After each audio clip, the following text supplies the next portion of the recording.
Chapitre 270, ça va bientôt s'accélérer. 3. Uaag. C'est le roi du pillage. Le roi du pillage est apparu. Fuyez, vite. Les villageois hurlèrent et se dispersèrent dans toutes les directions. L'infamie du roi du pillage était si répandue que tout le monde avait déjà emballé ses affaires en prévision d'une fuite imminente.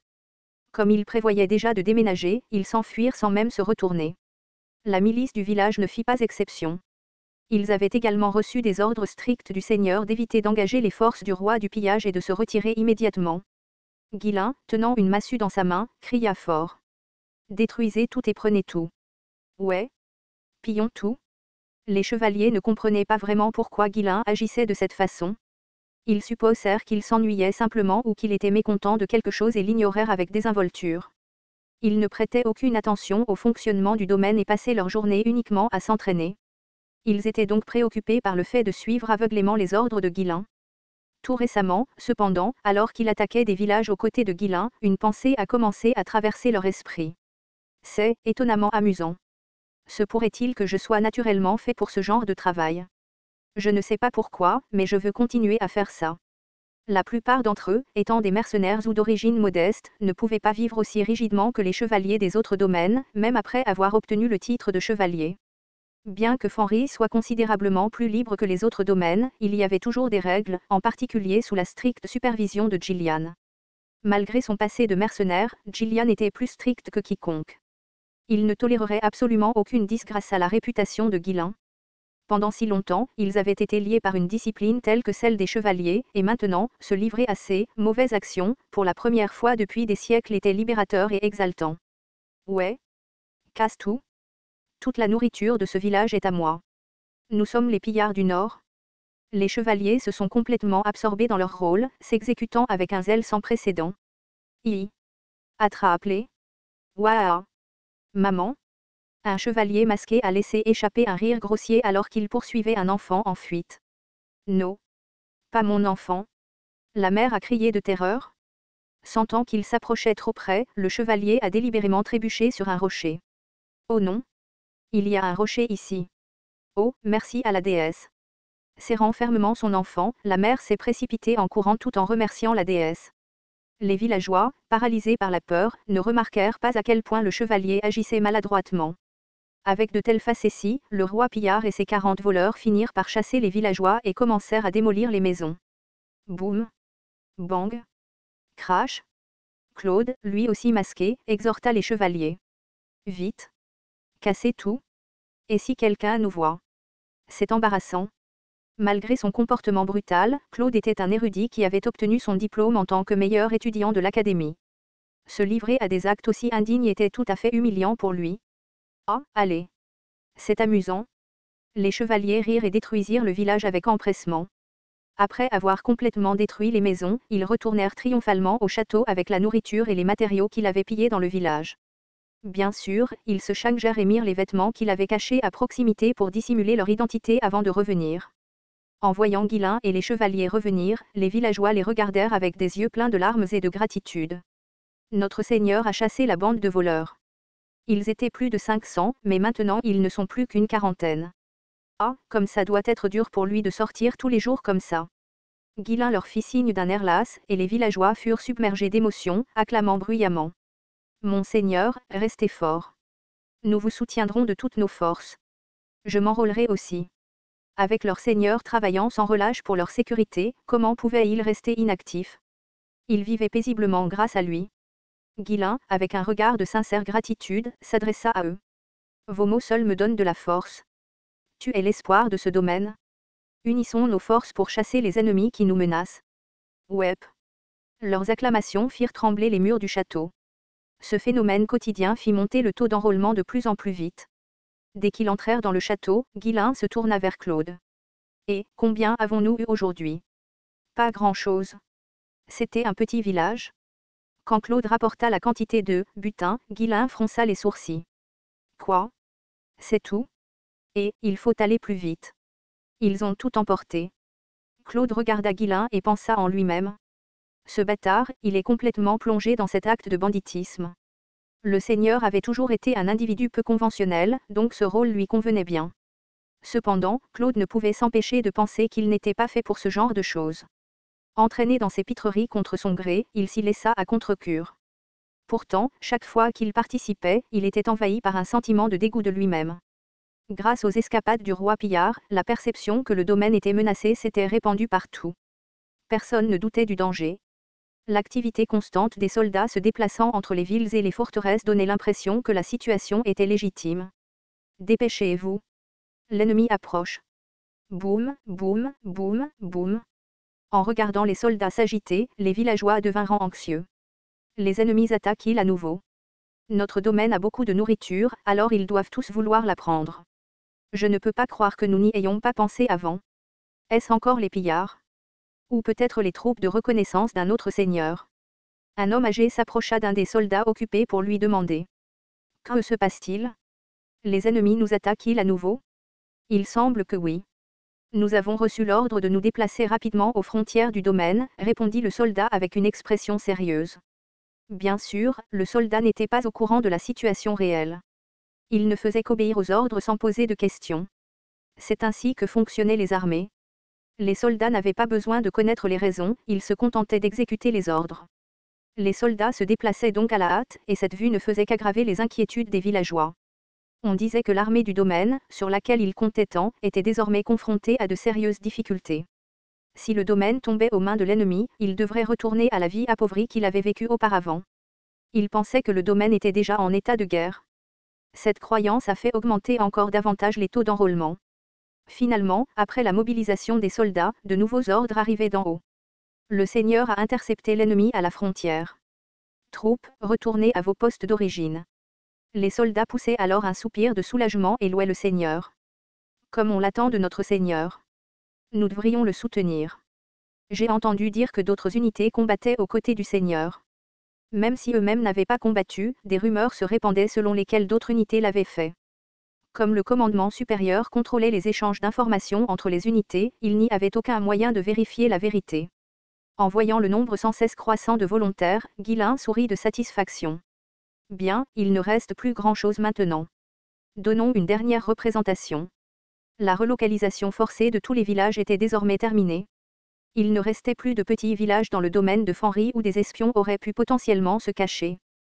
Toutes les zones peuplées se limitaient aux villes et aux forteresses. Cela rendait le rassemblement des gens en temps de guerre beaucoup plus rapide et plus efficace. Il en était de même pour le transport des fournitures. C'était un plan impitoyable, axé uniquement sur la maximisation de l'efficacité de la guerre, comme on pouvait l'attendre de Guilain. Tout en augmentant les taux d'enrôlement, il avait également conclu le projet de relocalisation qui traînait en longueur. Allons-y. Ne faites pas d'erreur. Guilain et ses chevaliers, de retour de leur dernière excursion, étaient couverts de bendigis tachés de rouge. Bolinde avait préparé les bendigis avec un assaisonnement épicé spécial qui leur donnait une teinte vive, semblable à celle du sang. L'odeur âcre qui s'élevait des bendigis faisait rougir le nez des chevaliers et leur faisait pleurer. Les villageois, en les voyant, regardèrent avec incrédulité. « Oh, notre Seigneur est blessé. N'est-il pas dit qu'il est un maître d'épée? Il y avait trop d'ennemis cette fois. Peut-être qu'il avait aussi de forts chevaliers ?» Les villageois frappèrent du pied avec anxiété, regardant les chevaliers avec des expressions inquiètes. Guilain et ses chevaliers, les membres mous et la tête basse, semblaient complètement épuisés. Quand une foule suffisamment nombreuse se rassembla, Guilain concentra du mana dans son pied et l'enfonça dans le flanc de Black King. « Salut !» Surpris par la douleur déchirante, Black King se débattit et hennit furieusement. Profitant du timing, Guilain se laissa tomber de son cheval. Boum! Ag! Mon seigneur! Alors que les gens se précipitaient vers lui avec alarme, Guilain leva faiblement une main. « Je vais bien. » À ce moment-là, un roi noir enragé renifla et frappa Guilain avec sa patte arrière. Tac! Petit. Bien que Guilain ait brièvement regardé Roi Noir alors qu'il roulait sur le sol, il se retint. Il était en plein milieu d'une représentation et ne pouvait pas se permettre de sortir du personnage. Il transforma sa colère et sa frustration en une expression de douleur et laissa sa tête retomber une fois de plus. Mon Dieu! Les gens hurlèrent. Leur seigneur, qui prenait soin d'eux avec tant d'amour, qui les nourrissait et les hébergeait, était maintenant dans cet état pitoyable. C'était déchirant de le voir souffrir autant. Certains s'effondrèrent même au sol en larmes.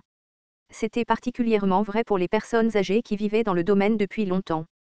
Pour eux, le Seigneur était leur sauveur et le bienfaiteur de leur vie. Le coup de maître calculé du seigneur. À ce moment-là, Guilain marmonna, sa voix étrangement claire et perçante, comme si elle atteignait tous ceux qui étaient présents avec une précision surnaturelle. Ag. Si seulement nous avions quelques soldats de plus. Les forces de notre domaine manquent tellement. À ces mots, il ferma les yeux et feignit l'inconscience. Les chevaliers qui regardaient serrèrent les lèvres en signe d'indignation feinte. Si je ris maintenant, je suis mort. Retenez-vous, retenez-vous. S'il vous plaît, je vous en supplie. Maman, papa, vous me manquez. Claude ferma les yeux et détourna la tête, comme s'il retenait ses larmes.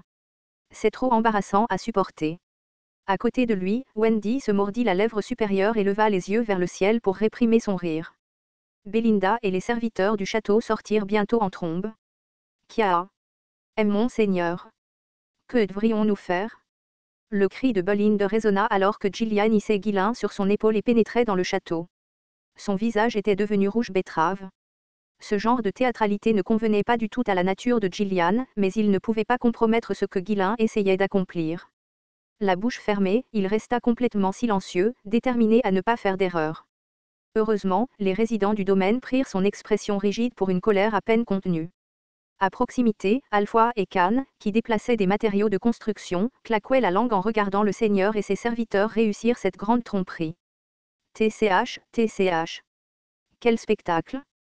Quoi qu'il en soit, la rumeur selon laquelle le seigneur avait été gravement blessé au combat se répandit comme une traînée de poudre dans le domaine. Une vague de patriotisme. Une campagne d'enrôlement massive surgit parmi les résidents. Nous devons protéger notre seigneur. Donnons-lui notre force. Nous devons défendre le domaine. Si ce n'est pas nous, qui le fera? Si nous le perdons, nous retournerons à la vie que nous menions auparavant. Tout homme valide devrait s'enrôler dans l'armée du domaine. La durée du service dans l'armée du domaine était de 10 ans, comparable à celle des autres domaines. Bien que ce soit un engagement de longue durée, personne n'hésita. Avec des expressions déterminées, ils s'engagèrent en masse. Des chiffres stupéfiants. Quelque temps plus tard, Claude rapporta les résultats à Guilain. Le nombre de soldats, sans compter les chevaliers, est d'environ 12 000. Cela dépasse notre objectif. Attendez, bon sang. Qu'est-ce que c'est? Comment est-ce possible? Claude éclata soudainement, incapable de contenir sa frustration. Il savait que le seigneur était populaire, mais ce niveau de dévotion dépassait l'entendement. Il semblait que tout le monde dans le domaine aimait, respectait et adorait le seigneur. Ce qui l'exaspérait encore plus, c'était la façon dont une telle théâtralité flagrante fonctionnait si bien. Il ne pouvait s'empêcher de ressentir une vague de jalousie, souhaitant pouvoir être aussi aimé. Burke. Quoi qu'il en soit, avec les chevaliers, les elfes et l'équipe d'assaut du travail inclus, la force totale dépasse les 13 000. Actuellement, seules les forces de Répoldé et Harold Desmond dans le nord pouvaient rassembler un plus grand nombre. En prenant en compte les chevaliers et l'équipement nouvellement amélioré, Fenry pouvait désormais rivaliser avec les deux puissances du nord en termes de force militaire. Bien sûr, la plupart des nouvelles recrues n'étaient guère meilleures que des conscrits. Ils auraient besoin d'une formation approfondie pour devenir des soldats d'élite. Guilain hocha la tête avec satisfaction, un sourire s'étalant sur son visage.